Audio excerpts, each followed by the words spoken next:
semangat kayaknya. Sekali lagi ya. Assalamualaikum warahmatullahi wabarakatuh. Waalaikumsalam warahmatullahi wabarakatuh. Selamat pagi Bapak dan Ibu semuanya. Mohon maaf, saya minta waktunya sebentar.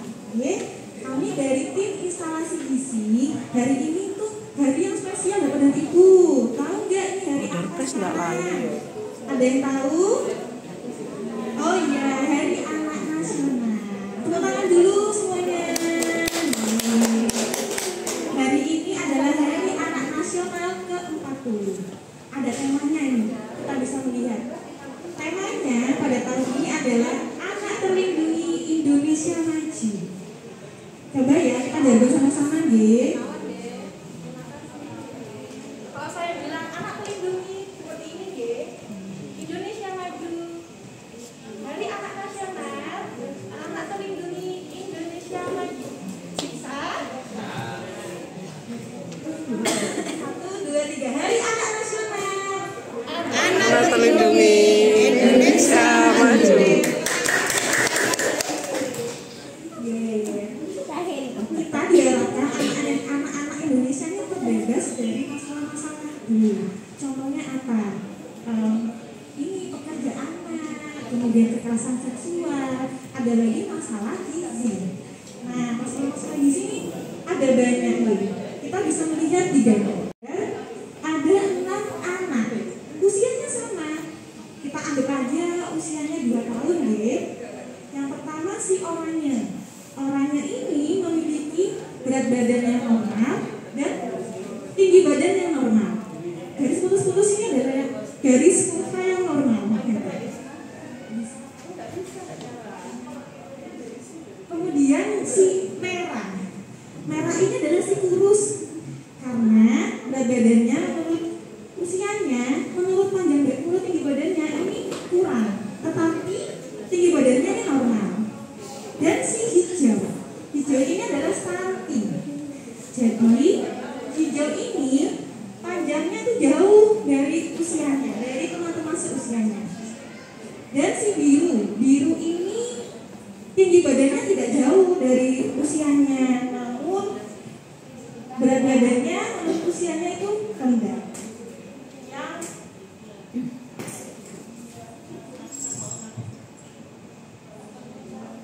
Warna ungu. Nah, warna ungu ini terlihat paling besar nih di antara lainnya. Tinggi badannya ini normal, tetapi berat badannya ini berlebih, gemuk atau obesitas. Yang terakhir si coklat, dia memiliki masalah gizi ganda, Bapak dan Ibu. Jadi selain dia stunting, tinggi badannya itu kurang, dia juga mengalami masalah gemuk. Nah, dari mana kita tahu anak-anak kita itu normal, kurus, stunting? Bisa dilihat dari kurva WHO. Dari mana? Dari buku pink. Sudah punya ibu, bapak-bapak punya nggih? Nah, saya lebih fokus kepada stunting karena stunting ini itu tidak ujuk-ujuk, artinya itu kronis lama. Nah, kan ya. Jadi misalnya anak-anak bugenvil ada yang diare, ada yang batuk, ada yang sariawan. Itu kan tidak mau makan gitu. Dia tidak ujuk-ujuk dari yang tinggi terus jadi pendek, nggak bisa gitu ya. Bisanya dari normal ke kurus atau gemuk ke kurus. Jadi butuh waktu yang lama sekali, enten. Nah, karena apa? Karena asupan nutrisinya itu tidak adekuat atau infeksinya berulang, sering sakit seperti itu.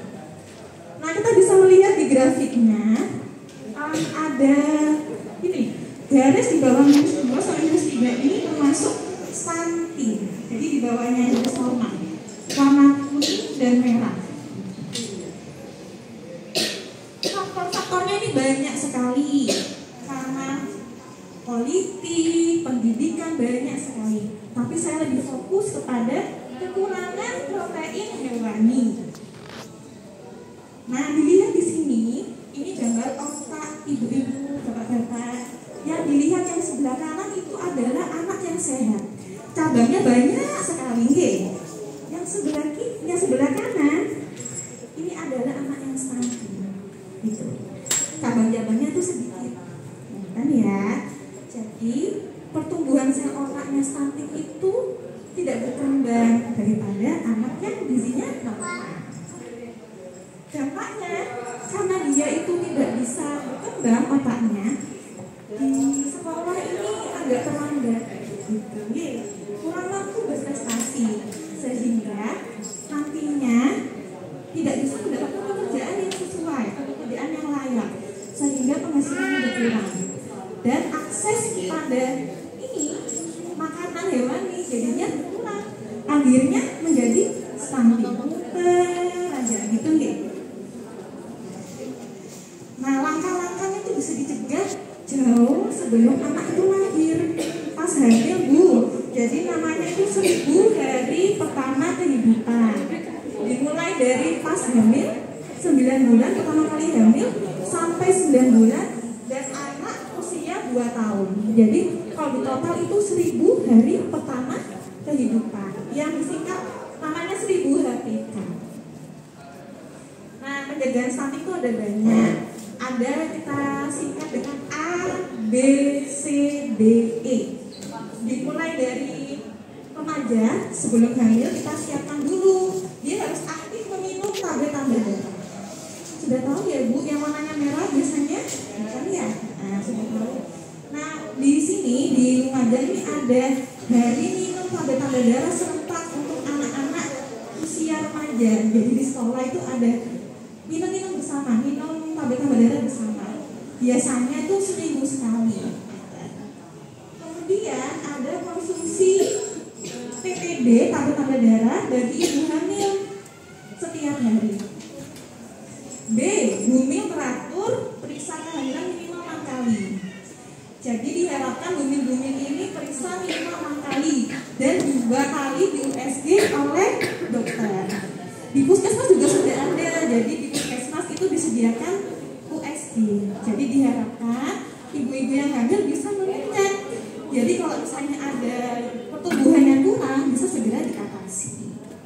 Ada C, ini saya bunderi, cukupi konsumsi protein hewani dimulai dari 6 bulan.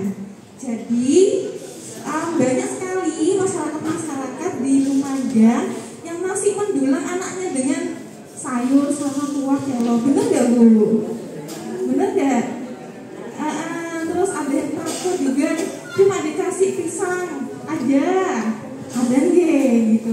Padahal mulai 6 bulan sudah boleh dikasih protein hewani. Contohnya telur, ayam, daging, gitu. Dan yang D, datang ke posyandu setiap bulan. Supaya apa? Supaya kita tahu pertumbuhan anak kita ini sudah normal, atau kurus, atau berlebih, seperti itu.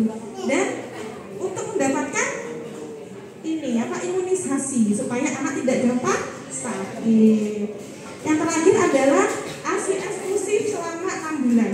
Jadi sebelum 6 bulan tidak boleh diberikan apapun, makanan apapun kecuali susu formula dan ASI.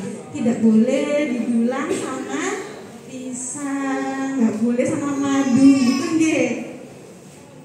Nah, dilihat di sini Bu, mulai 6 bulan naik kebutuhannya. Proteinnya dari 9 naik ke 15.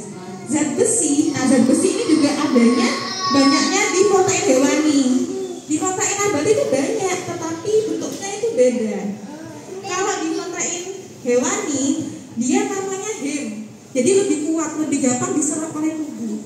Kita lihat, nah usia 6 sampai 11 bulan dari 0,3 kebutuhannya naik 11, jauh sekali nggih. Jadi kalau dikasih pisang aja, nasi sama kelor kurang sekali. Nah, ini rekomendasinya. Jadi boleh dikasih dengan daging, ikan, terus ayam, telur, itu boleh. Ternyata Indonesia ini juga konsumsinya ini rendah, hanya 11% nih dengan niatnya. Dibandingkan dengan negara-negara lain itu jauh. Kita masih rendah sekali, masih tinggian protein nabatinya atau konsumsi dari tahu, tempe gitu. Jadi yang mana Bu yang paling bagus protein hewani atau protein nabati? Siapa Bu? Oh iya betul. Selain itu, diserap sama tubuh tuh lebih mudah dari protein hewani. Nah, caranya gimana sih untuk mencegah stunting? Jadi untuk bensinnya Bu, bensinnya untuk biar tinggi itu butuh hormon, namanya hormon IGF. Nah itu, nah bensinnya itu adalah protein hewani. Jadi kalau misalnya kurang, ya susah gitu ya. Akhirnya tidak tinggi anaknya, gitu ya. Kemudian kalau misalnya anak kurang protein juga mudah sakit. Akhirnya lama-lama juga tidak naik berat badannya, sehingga kurang untuk bisa tinggi. Nah ini ada penelitian tentang telur. Ada sebuah studi, sebuah penelitian di sebuah wilayah. Jadi anak usia 6 sampai 9 bulan ya, diberikan telur setiap hari. Jadi naik berat badannya. Nah ini dampak-dampaknya kekurangan besi. Selain kurangnya protein, jadi kalau kekurangan besi juga kurangkan IQ. Nah ini Bu, ternyata ikan salmon itu gak jauh banyak ya Bu proteinnya ya daripada ikan kembung. Ikan kembung lebih banyak banget proteinnya. Bu, ini apakah benar ya anak-anak boleh apakah anak hanya diberi makan pisang? Apakah sesuai ya Bu? Boleh? Hanya cuma pisang saja? Salah, nggih. Nah ini Bu, jadi anak usia 6 sampai 8 bulan itu tidak hanya dikasih pisang gitu, tapi makanan yang lengkap. Ada telurnya, nasi 3 sendok. Selain itu minyak, gitu nggih. Sayur, santan.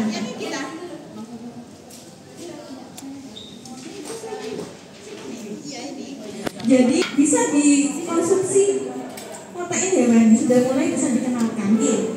Tapi teksturnya masih disaring ya. Nah itu. Jadi kalau dibalik sendoknya tidak langsung jatuh, masih lumat. Porsi ini bisa digunakan 1 sampai 2 kali makan. Nah kalau nggak ada telur gimana? Bisa diganti dengan ikan, daging sapi, hati ayam, boleh, tapi tidak boleh ikan asin ya Bu. Nah ini jadi makanan pokok, lauk hewani, lemak, sayur dan buah. Lauk nabati gimana? Jangan dulu, gitu ya. Tahu tempe jangan dulu. Kalau sudah bisa makan lauk hewani, boleh dikenalkan dengan tahu tempe. Sama ini juga 9 sampai 11 bulan tubuh masih ada ikan kembungnya ya. Buncisnya, sayurnya juga nggak terlalu banyak. Nasinya naik jadi 4 sendok. Teksturnya tadi kan disaring, sekarang dicincang. Kalau ini untuk per hari, gitu ya, harus 1 kali makan. Nah ini, kalau misalnya nggak bisa, nggak ada ikan, boleh daging sapi, telur, terserah yang ada di rumah. Ya. Ini juga sama, jadi lauk hewani diutamakan makanan pokok, boleh diberikan lauk nabati asal lauk hewaninya sudah bisa dimakan secara ini, sudah bisa dihabiskan gitu ya. Nah ini untuk 1 tahun sampai 2 tahun. Jadinya asinya lebih sedikit daripada asinya, jadi harus lebih banyak makannya. Nah ini lihat lagi guys. Nah ini untuk 2 sampai 5 tahun. Nah jangan lupa memberikan lemak atau minyak atau santan. Boleh, kecuali kalau kita ya Bu sudah dewasa harus dibatasi goreng-gorengan. Tapi kalau misalnya untuk anak-anak wajib ada lemaknya.